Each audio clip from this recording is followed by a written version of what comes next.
Hi, my love, Eli and Vinny. Okay, we're gonna continue our chapter 5.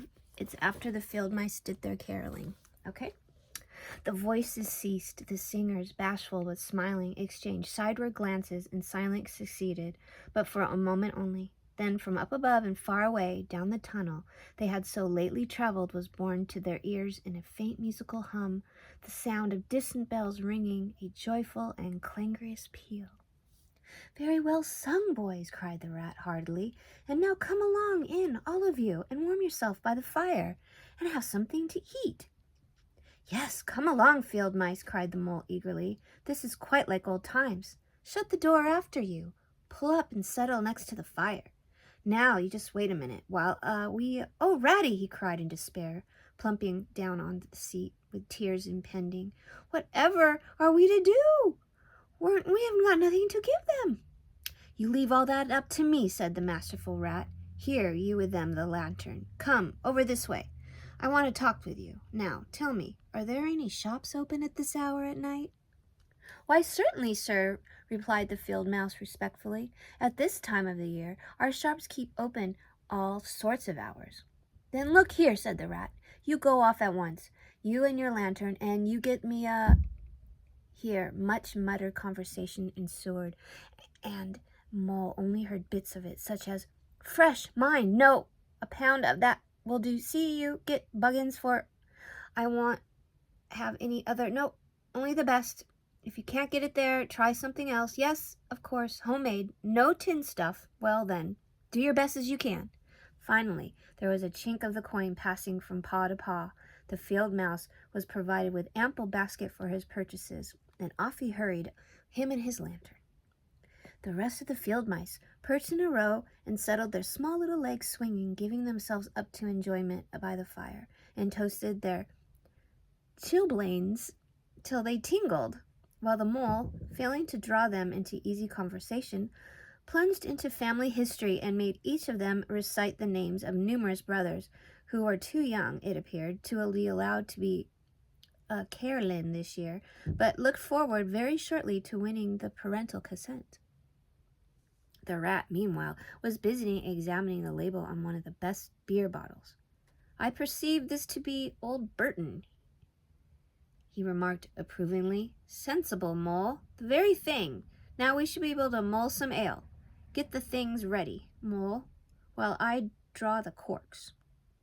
It did not take long to prepare the brew and thrust the tin heater well into the red heart of the fire, and soon every field mouse was sipping and coughing and choking, for a little mulled ale goes a long way, and wiping his eyes and laughing and forgetting he had ever been cold all his life.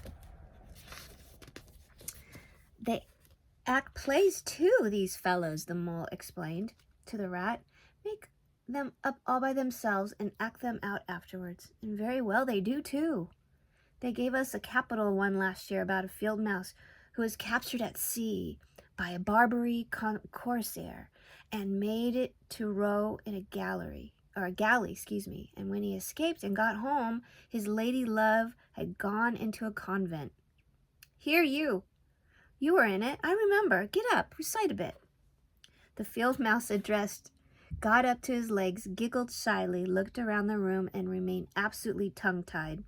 His comrades cheered him on. Mole coaxed and encouraged him, and the rat went so far as to take him by the shoulders and shake him, but nothing could overcome his stage fright. They were all busily engaged in regulations to a case of long submission, when the latch clinked, the door opened, and the field mouse with the lantern reappeared, staggering under the weight of his basket. There was no more talk of play acting once the very real and solid contents of the basket had been tumbled out onto the table. Under the generalship of the rat, everybody was set to do something or to fetch something. In a very few minutes supper will be ready, and the mole, as he took the head of the table in a sort of a dream, saw a lately barren board set thick with savory comforts, saw his little friends' faces brighten and beam as they fell to without delay, and then let himself loose, for he was famished indeed, on the provider so magically provided, thinking what a happy homecoming this had turned out after all. As they ate, they talked of old times, and the field mice gave him the local gossip up to date and answered as well as they could the 100 questions he had asked them. The rat said little or nothing, only taking care of each guest had what he wanted and plenty of it, and that mole had no trouble or anxiety about anything. They clattered off at last, very grateful and showering wishes of the season, with their jacket pockets stuffed with remembrance for the small brothers and sisters at home. When the door had closed on the last of them and the chink of the lanterns had died away, Mole and Rat kicked the fire up, drew their chains in, brewed themselves a last night cup of mulled ale, and discussed the events of the long day. At last the Rat, with a tremendous yawn, said, "Mole, old chap, I'm ready to drop. Sleepy is simply not the word. Take your bunk over there on the side? Very well then, I'll take this. What a ripping little house this is. Everything's so handy." He clambered into his bunk and rolled himself well up into the blankets, and slumber gathered him forthwith, as a swath of barley is folded into the arms of the reaping machine. I think that means he was tired. The weary mole also was glad to turn in without delay, and soon had his head on the pillow in great joy and contentment. But ere he closed his eyes, he let them wander round his old room, mellow in the glow of the firelight that played or rested on familiar and friendly things which had been long unconsciously part of him, and now smilingly received him back without rancor. He was now in just the frame of mind that the tactful Rat had quietly worked to bring him in. He saw clearly how plain and simple, how narrow even it was, but clearly, too, how much it all meant to him, the special value of some such anchorage in one's existence. He did not at all want to abandon the new life and its splendid spaces, to turn his back on sun and the air and all that offered him, and creep home and stay there. The upper world was all too strong. It called to him still, even down there, and he knew he must return to the larger stage. But it was good to think he had this come back to, this place which was all his own, these things which were so glad to see him again, and could always be counted upon for the simple welcome. Oh, okay, we're starting chapter 6. Let's do this for a couple pages. Mr. Toad. Grandma's been waiting for the Mr. Toad chapter. It was a bright morning in the early part of the summer. The river had resumed its wonted banks and its accustomed pace, and a hot sun seemed to be pulling everything green and bushy and spiky up out of the earth towards him, as if by strings. The mole and the water rat had been up since dawn, very busy on matters connected with the boats and the opening of the boating season, painting and varnishing, mending paddles, repairing cushions, hunting for missing boat hooks, and so on, and were finishing breakfast in their little parlor and eagerly discussing their plans for the day, when a heavy knock sounded at the door. "Bother," said the rat, all over egg. "See who it is, Mole, like a good chap, since you're finished." The mole went to attend the summons, and the rat heard him utter a cry of surprise. Then he flung the parlor door open and announced with much importance, "Mr. Badger!" This was a wonderful thing indeed, that the badger should pay a formal call on them, or indeed on anybody. He generally had to be caught if you wanted him badly, as he slipped quietly along the hedgerow of an early morning or late evening, or else hunted up in his own house in the middle of the woods, which was a serious undertaking. The badger strode heavily into the room and stood looking at the two animals with an expression full of seriousness. The rat let his egg spoon fall onto the tablecloth and sat open-mouthed. "The hour has come," said the badger at last with great solemnity. "What hour?" asked the rat uneasily, glancing at the clock on the mantelpiece. "Whose hour, you should rather say," replied the badger. "Why, Toad's hour, the hour of the toad. I said I would take him in hand as soon as the winter was well over, and I'm going to take him in hand today." "Toad's hour, of course," cried the mole delightfully. "Hooray! I remember now. We'll teach him to be a sensible toad." "This very morning," continued the badger, taking an armchair, "as I learnt last night from the trustworthy source, another new and exceptionally powerful motor car will arrive at Toad Hill on approval or return.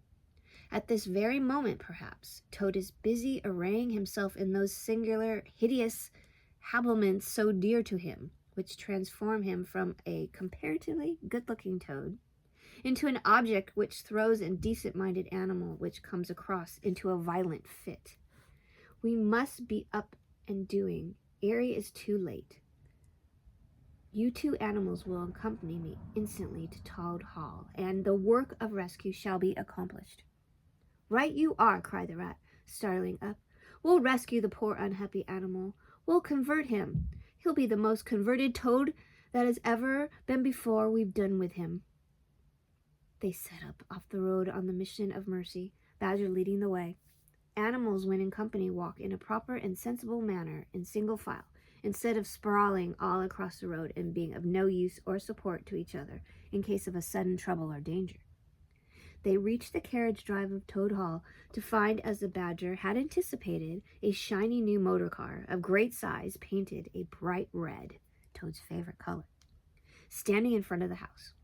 As they neared the door, it was flung open, and Mr. Toad, arrayed in goggles, cap, gaiters, and enormous overcoat, came swaggering down the steps, drawing on his gauntlet gloves. See, there he is right there. You see the little outfit for him to go riding. "Hello! Come on, you fellows," he cried cheerfully on catching sight of them. "You're just in time to come with me for a jolly, His hearty accents faltered and fell away as he noticed the stern, unbending look of the countenance of his silent friends, and his invitation remained unfinished. The badger strode up the steps. "Take him inside," he said sternly to his companions. Then, as Toad was hustled through the door, struggling and protesting, he turned to the chauffeur in charge of his new motor car. See, there they are in front of Toad's house. "I'm afraid you won't be wanted today," he said. "Mr. Toad has changed his mind. We will not require the car. Please understand that this is final. You needn't wait." Then he followed the others inside and shut the door.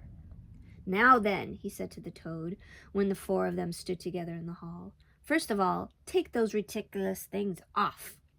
"Shan't," replied Toad with a great spirit. "What is the meaning of this gross outrage? I demand an instant explanation." "Take them off then, you two," ordered the badger briefly. They had to lay Toe out on the floor, kicking and calling all sorts of names before they could get to work properly. Then the rat sat on him, and the mole got his motor clothes off him bit by bit, and they stood him up on his legs again. A good deal of blustering spirit seemed to have evaporated from the removal of the fine panoply. That means clothes. Now that he was merely Toad and no longer the terror of the highway, he giggled feebly and looked from one to the other appearingly, seeming quite to understand the situation. "You knew it must come to this sooner or later, Toad," the badger explained severely. "You've disregarded all the warnings we've given you, and you've gone on squandering the money your father left you, and you're getting us animals a bad name in the district by your furious driving and your smashes and your rows with the police. Independence is all very well, but we animals never allow our friends to make fools of themselves beyond a certain limit, and that limit you've reached. Now, you're a good fellow in many respects, and I don't want to be too hard on you. I'll make one more effort to bring you to reason. You will come with me into the smoking room, and there you will hear some facts about yourself, and we'll see whether you come out of that room the same Toad that you went in." I think this might be a good place to stop. We're going to start again tomorrow. Love you, baby.